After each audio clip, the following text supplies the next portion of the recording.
entrepreneurship for me is there's so much more to it than it being startup life. All right. It's often seen as this glamorous lifestyle. I mean, I think I made a post the other day on LinkedIn that it's not sipping cocktails and sitting on a beach with your laptop, right? I wish. Yeah, absolutely. We'd all be entrepreneurs, right? Yeah. It's a roller coaster. It's a roller coaster in the dark. You don't know what's coming. That's a really good analogy. Like, it's wild, right? Yeah.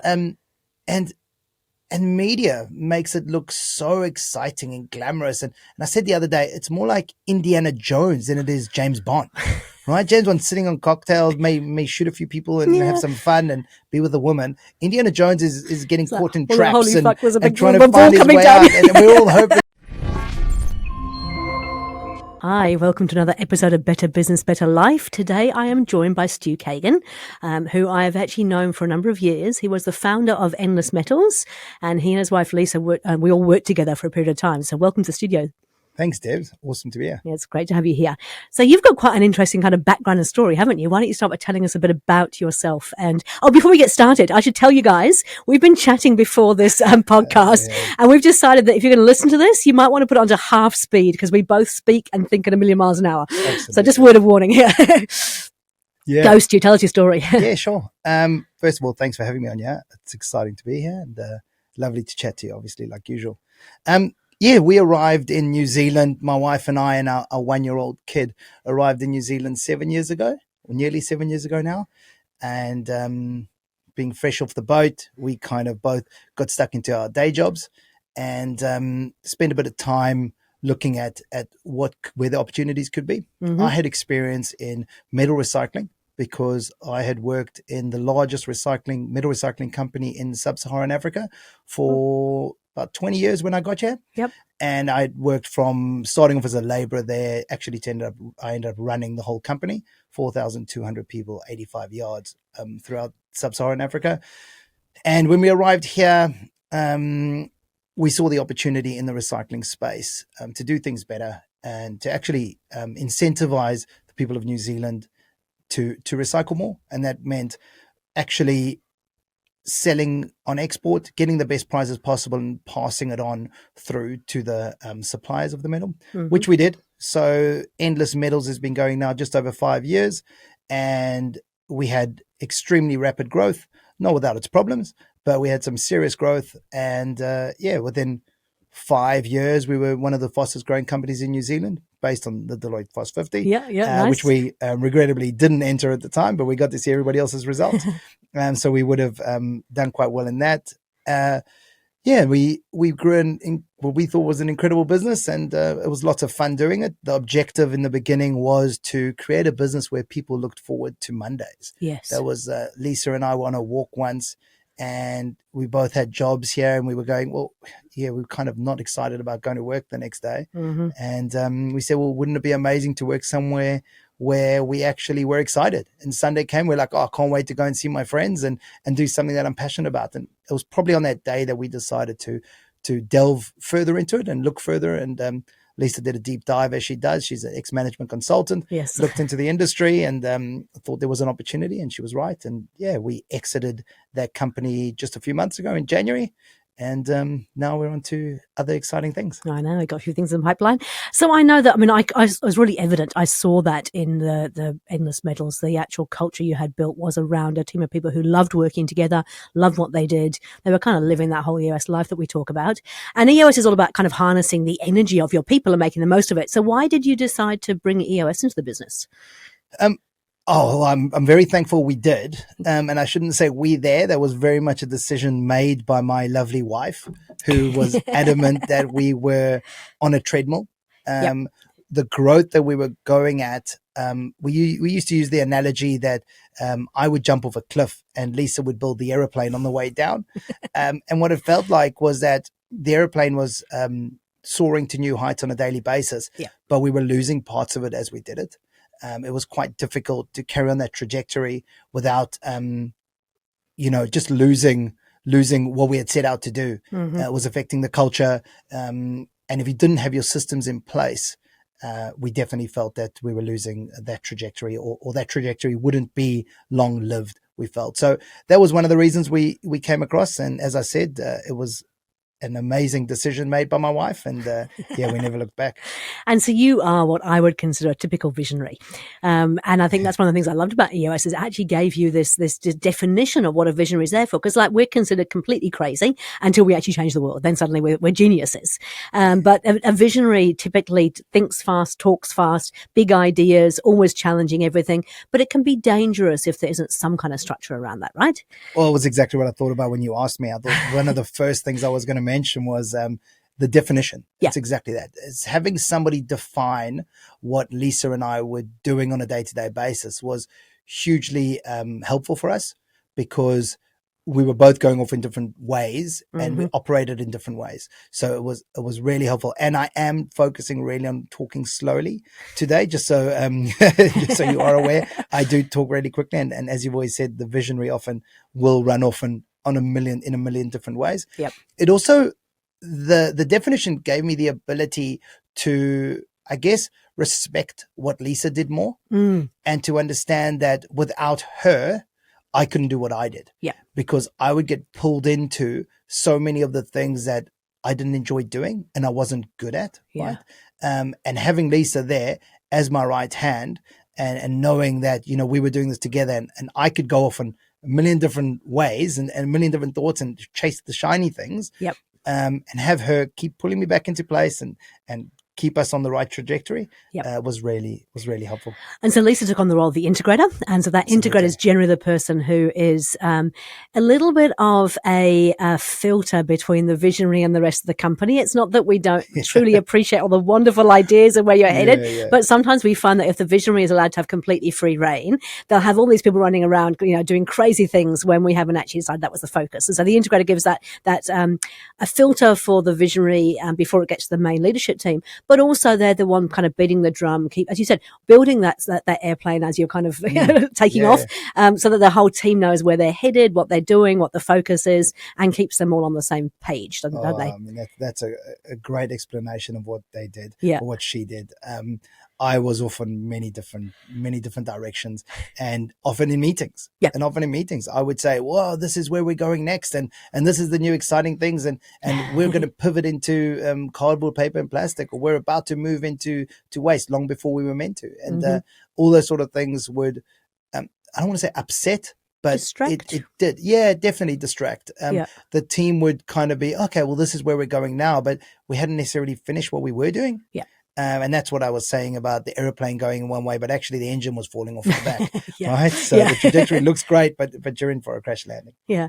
So I'm just interested, and obviously I'm a big fan of EOS, but if you think about what was the one tool? I mean, we've talked about the fact that you had this definition of the vision of the integrator. That's really important. But what was the tool that probably had the most impact in the business for you? Yeah. So the visionary integrator was a great opportunity to define, but it wasn't the best tool that we got. So it was an amazing definition it gave us. However, the best tool that I think we got was I think those level 10 meetings. I think that's what we called them. Yes. Those meetings gave it just the structure they had. Firstly, that you didn't have so many meetings in a week was immediately really helpful, because we were meeting about meetings to plan for the next meeting where we were going to strategize about a meeting. Like it was just like council. It was ridiculous, right? Yeah. And often it was my doing, and I'd be like, guys, let's everybody get together. We need to talk about something that I hadn't planned what we were going to talk about yet. So you had your weekly meeting. But what I loved about the structure of that meeting, of those meetings, was my favorite thing was we didn't discuss what somebody brought up for the first half an hour. So we went through the process, which if you've done EOS, you will learn that process, and it's a phenomenal process. And only once you've finished that process, you go to the list of things or items or topics that have come up. And you then decide what is important to discuss. And when we were doing that, so many people made mention of the fact that how many meetings did we have prior to this, where we had say, for example, it was an hour meeting. We spent the first 45 minutes talking about the first thing that came up, and it happened to only be important to the first person that was speaking in that meeting, which was often me, actually. But all of a sudden you go around the circle, and then when everybody's done and you finish your first half an hour, whatever that time was, you get to that last bit to discuss or to choose what the topic's going to be. And you get through some serious gems. Like you realize what came up first wasn't even important. And if that person who spoke last didn't get the time to talk, well, this company, we wouldn't have sorted out that problem that was so huge and weighing on this person.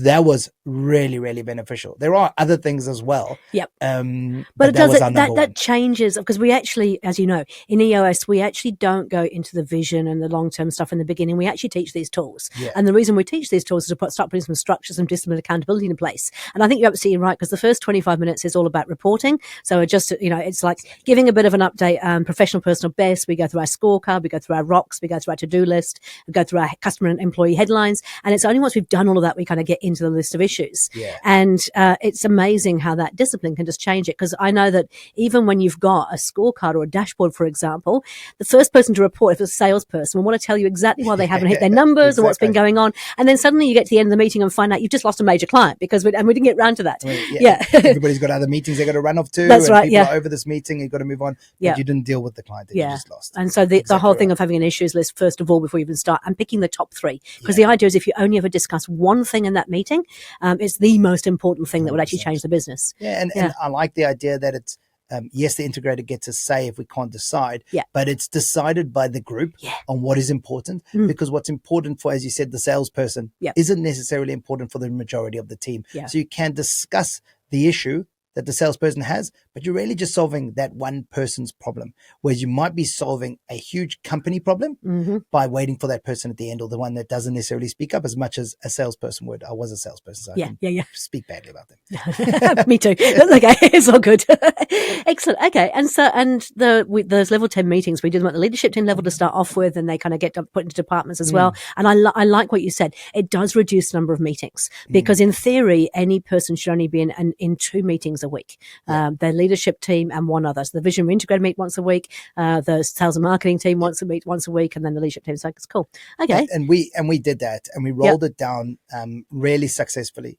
Our operations team that had their level 10, that meeting probably went better than our senior leadership team meeting. They really engaged in it, because there were, in the senior leadership team, I guess you're used to having these meetings. You're used to being able to speak give your point of view, and you feel heard. Whereas in the ops meeting, the level 10 really got you heard. You had certain people. We had a shipping lady who is phenomenal. And she wasn't necessarily the loudest speaker in the room. So she never got the opportunity to talk about her issues, but now she was forced to.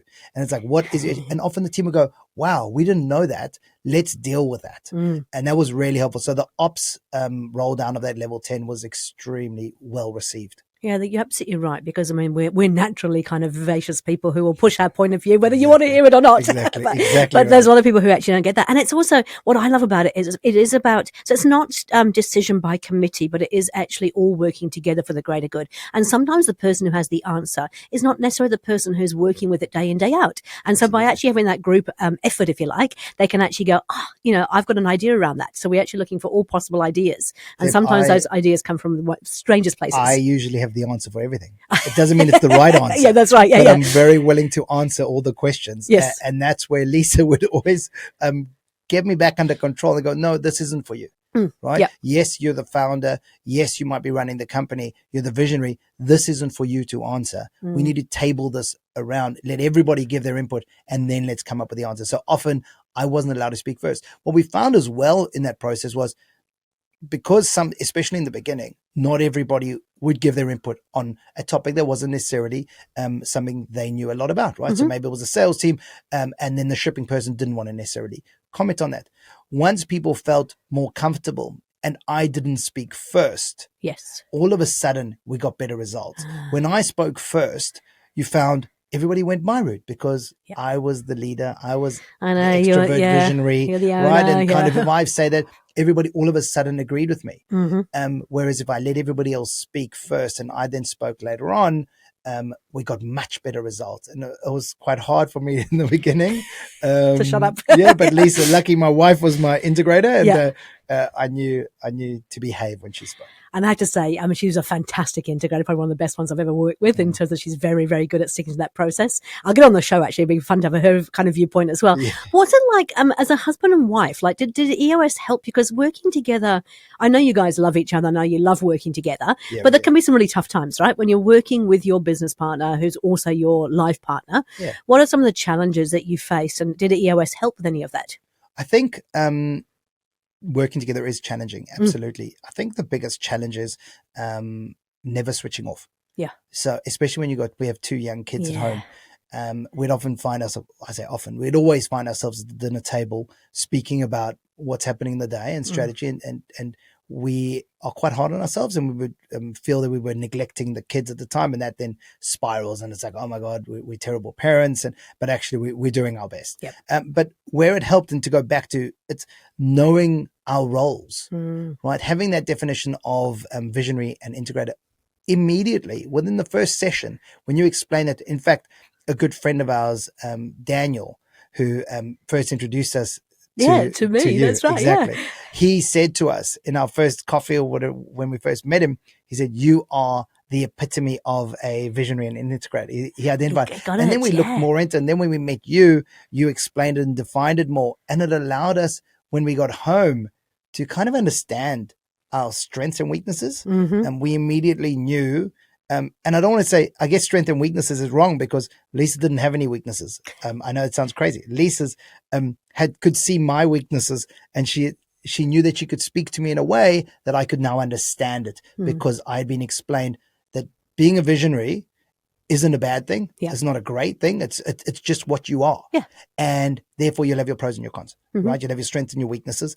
And she'll be able to speak to me in a way that, well, this is because you're a visionary, love, because you're only seeing the shiny things. Let me take control. Let me just tell you, let's stick to the strategy. Yeah. Let's go back to our strategy, which we created in the beginning. Yep. Let's go back to that. And this is why we're not going to chase that shiny thing. And then I would understand that, yes, at least that's your role. Yep. And you're right to pull me in line. And that's really interesting. I hadn't thought about that, but it actually gives you permission to be Absolutely. the visionary, which 100%. I think 100%. that's one of the things I fell in love with about EOS is actually I'd never heard, we talk about visionaries as in people who change the world, but this is actually a particular role in a business, right? And it's quite clearly defined, which means you can actually kind of go, right, yes, we are a visionary. And then the integrator is another role that could be called COO, GM, whatever, managing director, it doesn't matter. But it's the person who kind of, helps to keep that person in their, I wouldn't say in their boxes. I hate putting people in boxes, but it does. It gives you permission to use language to go, yep, that's typical of a visionary, and this is what we're going to do, right. And vice versa. Yeah. Okay, sure. Cool. Now, how many people were there in the team in Endless? In the company, we had 75. 75. Okay, Yeah. and this got rolled out to all the different departments. Absolutely. And because I've often had the comment, but the person on the shop floor isn't going to be interested in kind of what goes on. How did they find the structure?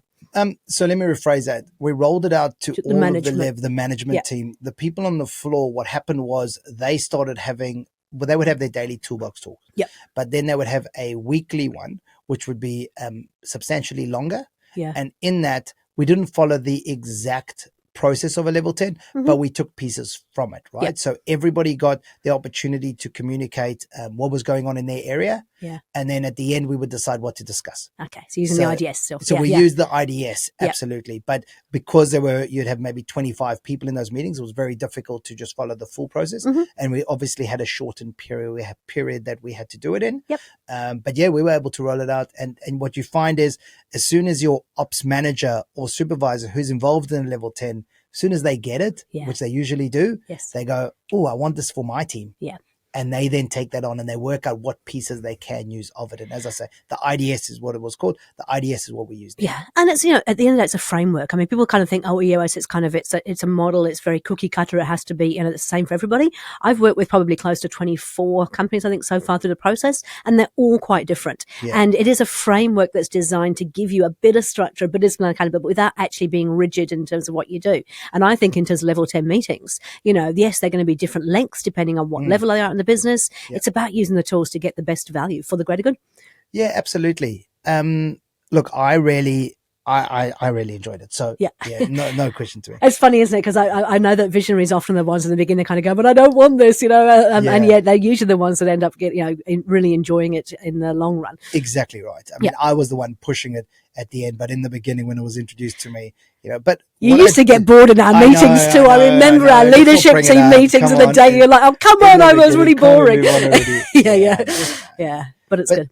Yeah, it was an incredible tool that we implemented. Yeah, we loved it. But at the same time, it's not rocket science, as you say. It's really not rocket science, and you can read the book and get an idea for it. However, I will say that having somebody help you through the journey is an absolute must.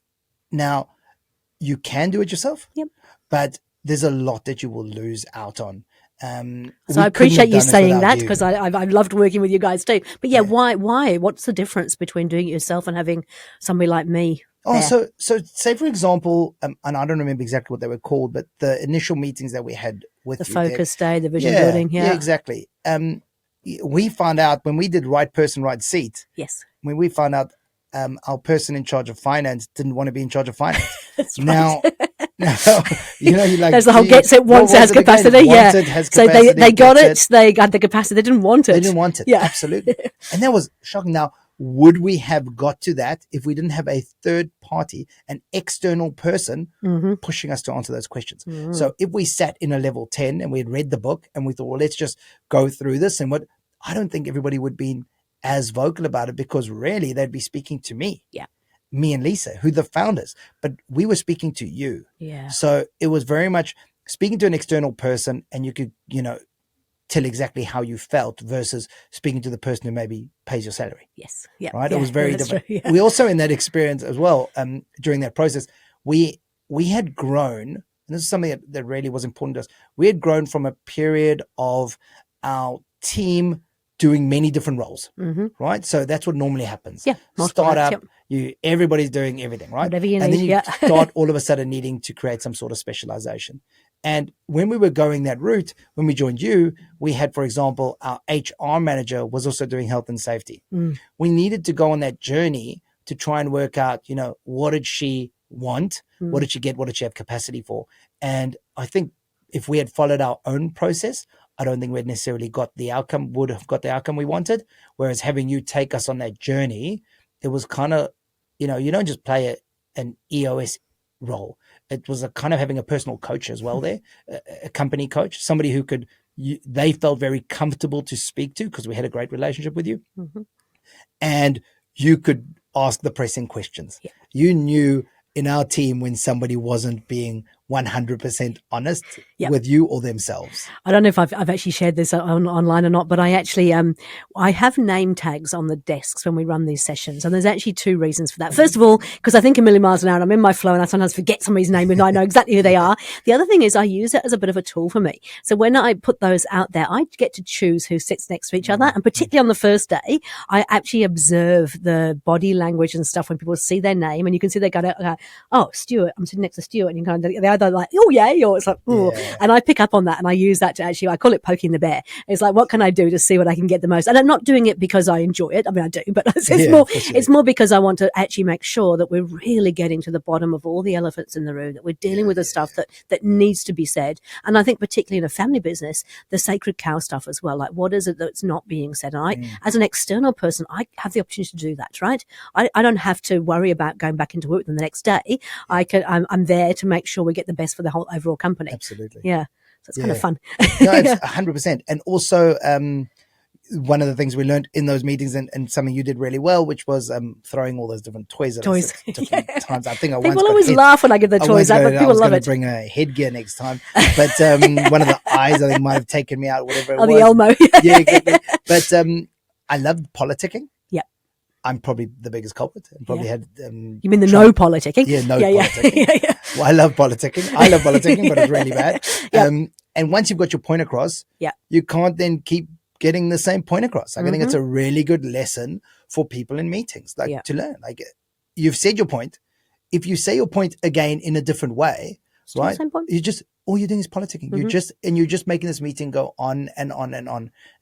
I love the idea of Scout versus warrior. Yes. I once told you about Yeah, that. you There's did. a Yeah, I remember. great Yeah, TED talk yeah. on scout versus warrior. And it's having that mindset of actually being able to listen to somebody and listen to what they have to say, not listen to what they're saying so that you can defend your opinion or your position, right? And the warrior's mindset is adrenaline filled, have to defend themselves, have to fight because they've been told that that is the way to go.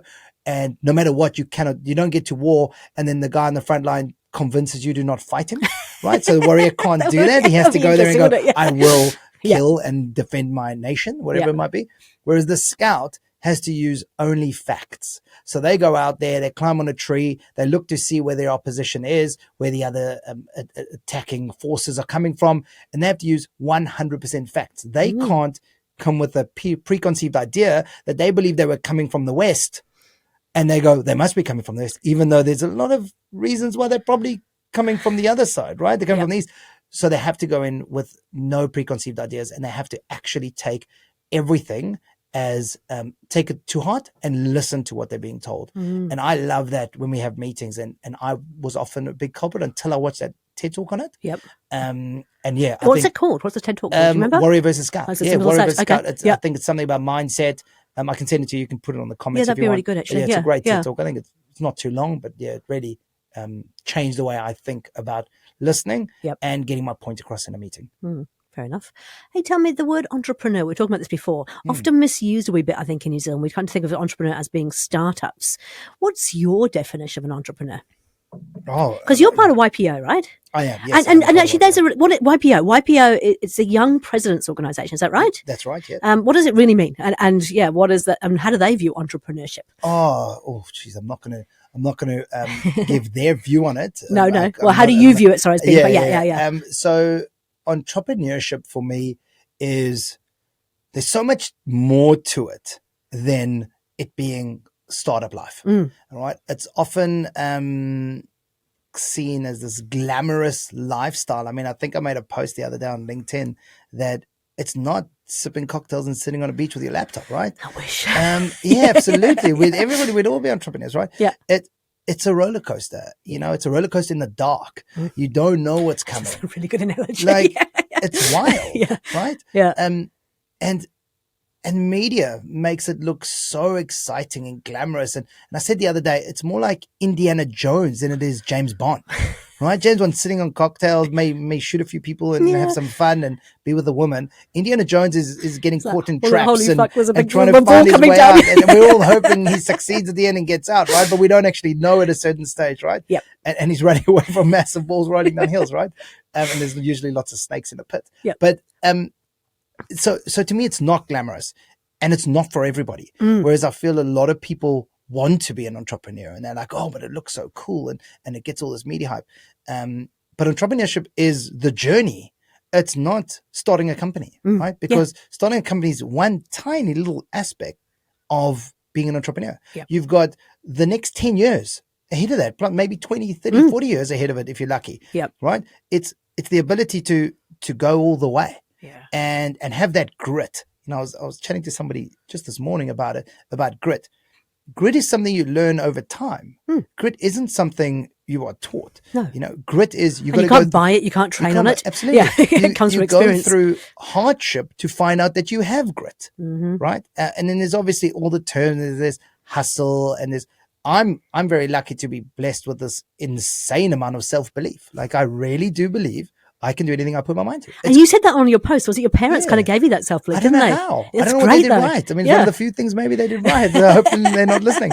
But I've got this insane amount. And Lisa will tell you that I have an insane amount of belief that whatever I do, I will be successful.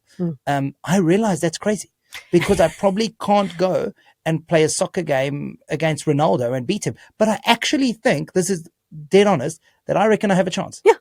And I actually think you do. I actually believe I do. I reckon I can be lucky enough, maybe put the right shot in the right place, and I might actually be able to beat him, right? Yep.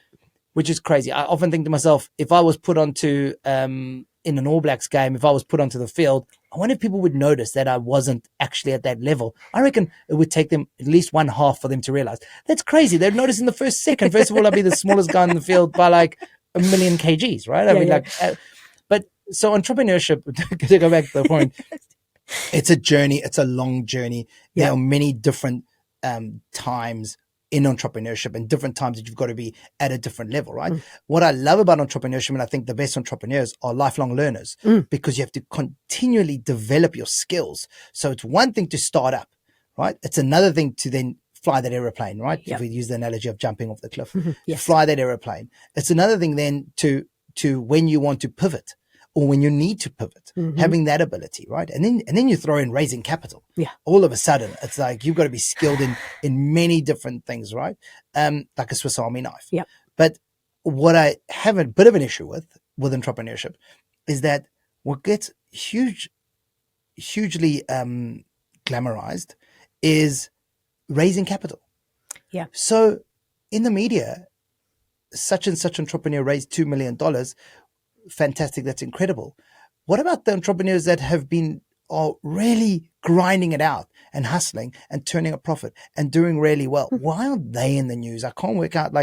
There's not enough media hype around the people that are doing it hard and are actually, being successful. But still doing it and still supporting all these people that they're employing. We're the people cheering for them. Yeah. Right. We don't really have that in our culture. But yeah, I think if media move, I don't mind. It's great. It's a great success to raise capital. Don't get me wrong. Yep. It's a huge need in the market. You do need to get capital if you want to create something great. But there should be a follow-on, right? You raise the money, brilliant. You're now turning a profit, or great. You've now gone to market, or whatever the next stage might be. It would be brilliant to see that more in the media and celebrate the successes of entrepreneurs. I think anyway, I kind of went off in it. No, but I agree, because I think that, a lot of the businesses I work with, they've got good companies that they're employing, somewhere between sort of 25 and 150 staff, and they're supporting their families and everything else. But they're not necessarily sexy, as in a lot of the fundraising is for sexy things. What's the next unicorn? Sure. We talked about unicorns before, right? Absolutely. And was it you who posted about the camel, or was it Lisa posted about the camel? So tell me something about because the camel is really probably what most of the established New Zealand businesses who are entrepreneurs still are, right? Yeah. So the idea of the unicorn,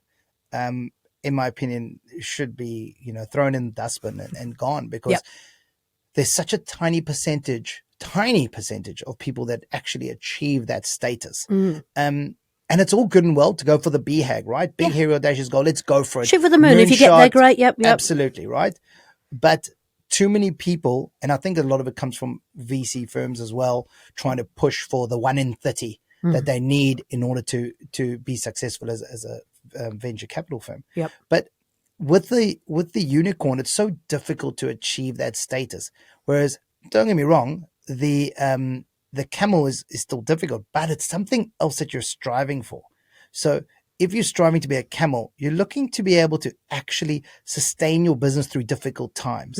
You're looking, it's more about an immediate path to profitability. Yep. It's not a moonshot.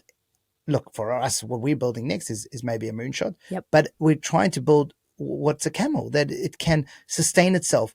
And at the same time, if you look at the camel, and I read the post, I gave a lot more detail on it, but it can sprint when it needs to. Right? Yeah, so like really fast. Exactly. Yeah. So they're really quick, but it knows exactly what it needs to do. It knows how to sustain its energy. So it doesn't just go randomly sprinting around the desert, because it knows it has a long way to go. Right? So it doesn't waste excess funds or whatever resource or whatever it might be. Yeah. And the camel can get through really hard times, but it also, and it can do it with a small amount of resources, right? So, the humps with the amount of water it can carry, etc. And that's how I think, and it's not my idea. I mean, I saw it from somebody else who posted it. But I think that's how I want to build a business. And I think probably more and more with the way the economy's gone, people should be building camels, not unicorns. And if you build a camel, that's incredible, right? Yeah. Like, there's more likelihood of you building a camel than a unicorn. So, yeah, and then again, I also don't use the word unicorn as much. We use minicorn. I know. Which we talked about that. The term minicorn. Rather go for $100 to $1 billion company. Yeah. Which is probably more reachable than a over $1 billion company, which is a unicorn. Yeah. Okay. Fair enough. Now, get back to YPO. Tell me what is YPO and why are you part of that? YPO is a community made up of a third entrepreneurs, a third family offices, and a third professional CEOs. Mm-hmm. And we're just a community that you join, you pay membership to join, and we look out for each other. So it's a peer community. Yeah. Yeah, it's a peer community. We look out for each other. It's really filled with lifelong learning. Mm-hmm. So it's full of education. We're constantly having different speakers come from overseas and putting on different events. And some of our own members might speak to us as well at times to tell us their journeys. Yep. It's nice being around, well, what I enjoy is being around like-minded people, having those other people who have gone through similar experiences. You have to be under a certain age. So is that the young bit? Where's the young bit come so in? you've got to be under 45 years old to get in. If you have got in before that, you get to stay on. Okay. So there are you don't get older kicked members. out once you click. No. So I've got a few more years anyway in me. So you get under a certain age, you have to have revenue over a certain amount, and you have to employ a certain amount of people. It's a huge global network as well. So it gives you the ability to reach out to anybody, any other YPO members around the world. Usually you find they reply within 24 hours as members. Yep. And I've got huge value in it because I can reach out to people in my industry that are, captains of their industry in their market, and we can feed off each other. And I've been asked one or two questions from other people, and it's really, really helpful. Excellent. Hey, if there was one thing you could go back to your younger self and give them some advice on, what would it be? Wow, I just had you're going to make me emotional. I had a silent retreat last week or 2 weeks ago, and there was a question around that, which was quite emotional. Yes. But if I could go back to the younger me, this is actually a question I have in the podcast that I want to launch. Sure. I think I would tell myself that everything's going to be okay, and just keep grinding it out and keep working hard. And I came from a really poor family, so we didn't have a lot of money. And when I started at 18 years old in the metal recycling world, I started off as a laborer with a cutting torch. I wish I can go back to that guy and just say, maybe don't take off as many Mondays. Maybe don't get so drunk on the weekend with all your rugby friends. But what I did worked, because I did work hard. Yes. And that's what I would say to most people around that age is put in the work. If you work hard, good things will happen. I worked really hard. I ended up running that entire company. 4,200 people. 4,200 people. I ran it. I'm still a shareholder of that company. So it was a great journey. But the unknown at that stage is, well, do I stay here? Don't I stay here? Do I get involved in something? I couldn't do a degree. We didn't have enough money to go to university at the time. So it wasn't as if that was an option. However, just knowing that everything's going to be okay and just keep sticking to the journey and keep grinding. Yeah. It's interesting, actually. I was going to ask, and I think well done in what you've got to for sure. But I mean, some people sort of say that, I always say you've got to work hard too. I think you and I are fairly similar, right? So in my early days, no matter what job I did, I would always be going, what more can I do? How can I help? What can I do things better? And always just questioning. And as a consequence, I got moved up very rapidly through the various rungs of hierarchy. But it was because I was always looking at how I could make things better and what I could do differently. So I kind of expect that ethic of hard work from people as well. But for a lot of the younger people, they kind of go, well, we shouldn't have to work long hours to prove ourselves. What do you say to that? Oh, look, everybody's got their own opinion. Yeah.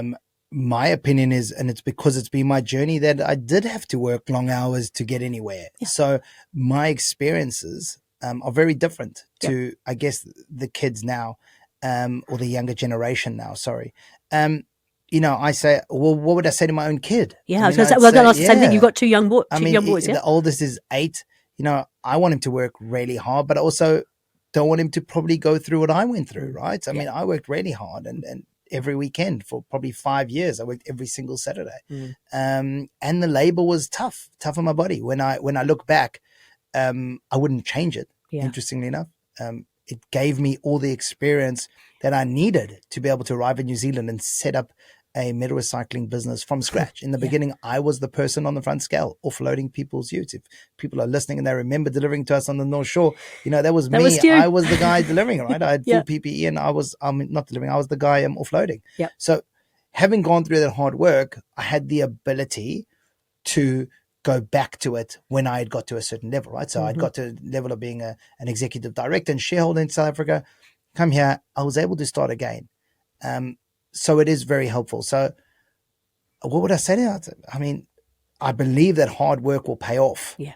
And it's not forever, right? It's not forever. It's not forever, but it's really hard. And I say, what would I do if I look, what would I say to the younger me? I had times what am I doing this for? Yep. And I can understand being 20 years old and going, what am I doing this for? Like, but if and that's why I would want to tell myself, it's going to work out.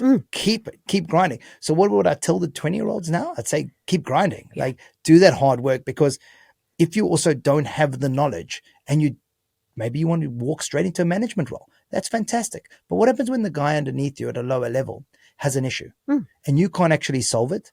How are you going to be an exceptional manager? How are you going to progress in that company? How are you going to make a difference? How are you one day when you decide that you want to be an exciting, glamorous entrepreneur and go out on your own, not to live on the beach and sip cocktails, but to actually do the work? Yeah. How are you going to train your people? How are you going to start from the bottom? If you've never actually done the hard work, what have you learned? And also the other thing is on this topic, it's where you get your grits from too, right? Pardon me? It's where you get your grits from too, yeah, right? absolutely. Yeah. And what I would go back and tell the young me is, books aren't that bad. Oh, right? really? I mean, like, I was a jock at school. Yeah. I was more interested in entertaining the class and being a class clown and playing sport than I was actually learning. And now I can't get enough of them. Yeah. I mean, you'll find me anywhere listening to an audiobook. Like I'm in the gym listening to books. I'm in my car coming here now. I was listening to a book. I'm just like, I can't get enough of listening or reading books every night. I'm with my Kindle. So, and I didn't think of that at the time. So, the younger me, I'd say start reading. Yeah. Start reading. The Or listening. If you don't want to read, when listen. I was young, Yeah. you couldn't listen to I books. know. Okay, so I can't tell the younger me that. Hey, look, I'm older than you. I mean, we used to actually have Walkmans and things if you want to listen to stuff. I always do that, yeah. So yeah, it would be listen and read books as much as possible. So what are you listening to? What were you listening to on the way over here? Sure. So on the way here, I was listening to, again, Good to Great. Yes. Which actually I think was first recommended by you. It was, yeah. When I look back. Absolutely love it. I have kind of on an ongoing basis, I'm listening to The Obstacle is the Way, which is by Ryan Holiday. Yep. About stoicism. I've heard of it, but I haven't actually read it. Yeah, yeah, okay. really, it's an excellent book. I recommended it first when you're going through a tough time. So I've had a few of those and I've read it. And at one stage, I read it 4 times in like a few weeks over and over because it's just got such incredible gems. So if you're having a hard time and you can't see the light at the end of the tunnel, read The Obstacle is the Way. It's about stoicism. It's by Ryan Holiday and Tim Ferriss, who obviously people will know Tim Ferriss. And yeah, it just tells you how the Stoics believed in, the obstacle becomes the way, and actually often it's there for a good reason. Okay. And you often can't see the reason. Yeah. But when you get through it, and I'm the perfect example, when you get through it, you go, oh, that makes a lot of sense. I see why I had to have that obstacle thrown in my way to be where I am now. So often you don't get what you want, but you get what you need. Yep. And you can't see it at first. So that book I really, and an entrepreneurship book, my favorite is Shoe Dog. Oh yeah, I haven't read that either. There's a Nike story, Full right? Night. Yeah. Okay, I've got a few. I mean, I tell you what, I used to love to read as a kid, but more fiction stuff. Right, and as an adult, I do love reading. All kinds of books I'm listening to. But I only have a very, very short commute in the morning, so it's like about 10 minutes. So I don't get a chance to listen to anything. Opposite of me. Yeah, and then my Kindle, I tend to fall asleep at night while I'm reading my Kindle. But absolutely. Oh, that's cool. Hey, look, we could talk for hours. I know we could. We've got so many things we could do. But so I think one of the things I've taken from that though is that it is. I love the analogy. I mean, it's a roller coaster in the dark. It genuinely is. Like having run several businesses myself, had some successes, had some massive failures. That whole kind of you just don't know what's coming up in the next, whether it's up or down. But you get to learn from it. I think we get our grits, we get our learnings from some of the things that go wrong more so than we do from the successes. Absolutely, agree. I couldn't agree more. Top 3 tips. What top 3 tips would you give to anybody who is either on the journey of building a great company from a good company, or on the journey of entrepreneurship? What are the 3 things you would say are the biggest things for you? I love the flywheel.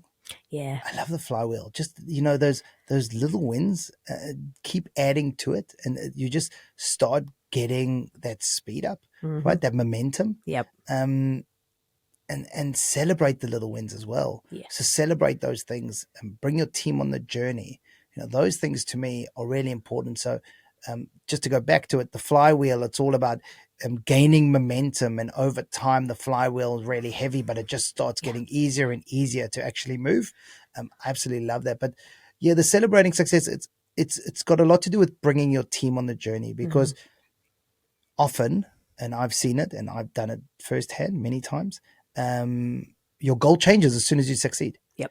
And you've moved straight away. And we won Best Emerging Business at the Westpac Awards. We won a whole lot of Westpac Awards. It was really exciting.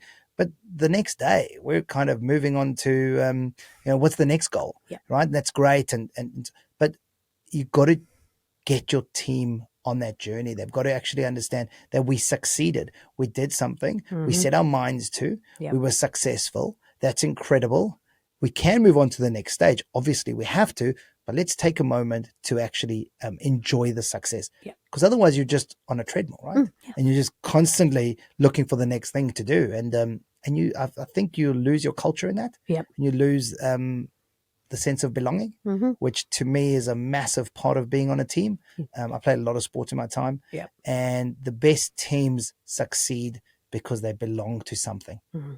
So that's really important. And I think I've been reading Dan Sullivan's The Gap and the Gain, and it's pretty much around that. As if you're always kind of looking for the next thing and the next thing, you are on the hamster wheel, and then you're not actually enjoying what is happening right here, right now. And in the beginning, he talked about this guy who was like, he was like, once I get to 2 million, and then I'm going to be happy. And then suddenly it was 5 million, then it was 10 million, then it was 50 million, and he actually ended up passing away. And he never actually achieved his happiness because it was always, well, when I get to here. So I think that's really important. And he always talks about, always measuring backwards as well.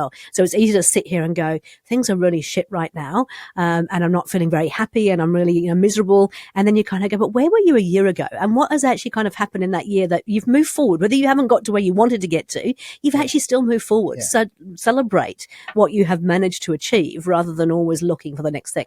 I think that just in our day-to-day life, not even just in business. No. Like, you sit at home and you're just on that treadmill, and you just, the hamster wheel, and you just keep going. But I try and do it as much as possible. And I'll say to Lisa, where were we a year ago? And we're feeling frustrated because we haven't necessarily achieved something. But if I told you a year ago we would be here, how would you feel? And often the answer is, oh my God, I wouldn't have believed you. I'm so excited. I would have been so excited if you don't. So then why aren't we excited? Right? Because immediately it's all relative. Everything changes. And now we're thinking, we got you, and now we should be there. But actually just be okay with being here. And celebrate being here. Absolutely. And I see on your LinkedIn profile, you talk about being a father, a husband, and a metal maven. Now, for people who don't know what metal maven is, what is a metal maven? How would you describe it? Oh, just somebody who's enthusiastic, I guess, about it. A passion for metal. I've been doing it since I was 18 years old. So that's quite a few years now. Just an enthusiasm towards metal and I guess it's recycling in particular. Because that was kind of your why, wasn't it? Was to make sure that people actually recycled resources. Yeah, we wanted to incentivize the recycling more. Yeah, cool. And you're about to launch your own podcast, aren't you? Specifically around that topic. I am. Tell us a little bit about that. So it's specific to exporters of recyclables, actually recyclable metal. So metal recyclers in the beginning. And it's really to educate and help other metal recyclers globally. So it's very much our target market is global. And we're busy playing with the name at the moment. We've got a few options. One's young, scrappy, and hungry. Oh, I like it. We're busy working with those at the moment.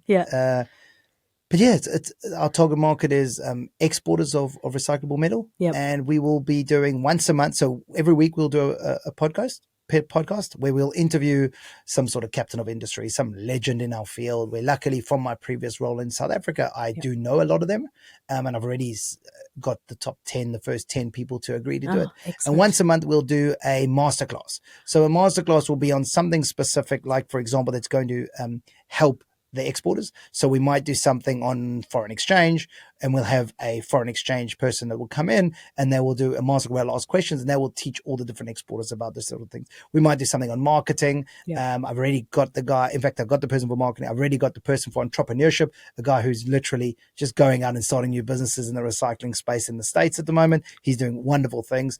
So he's going to come on, and we're going to talk about entrepreneurship. So we'll do a monthly masterclass and a weekly interview of somebody in the industry but the focus is really learning from experiences. So, like you said earlier, which I said I wanted to ask this, which what would you tell the younger you, right?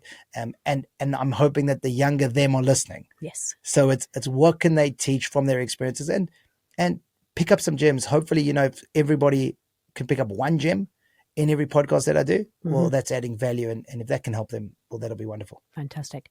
Hey, look, if people want to get a hold of you, Stu, either because you're passionate about metals or just to talk to you in general and maybe about EOS and what your journey on that one, how do they get hold of you?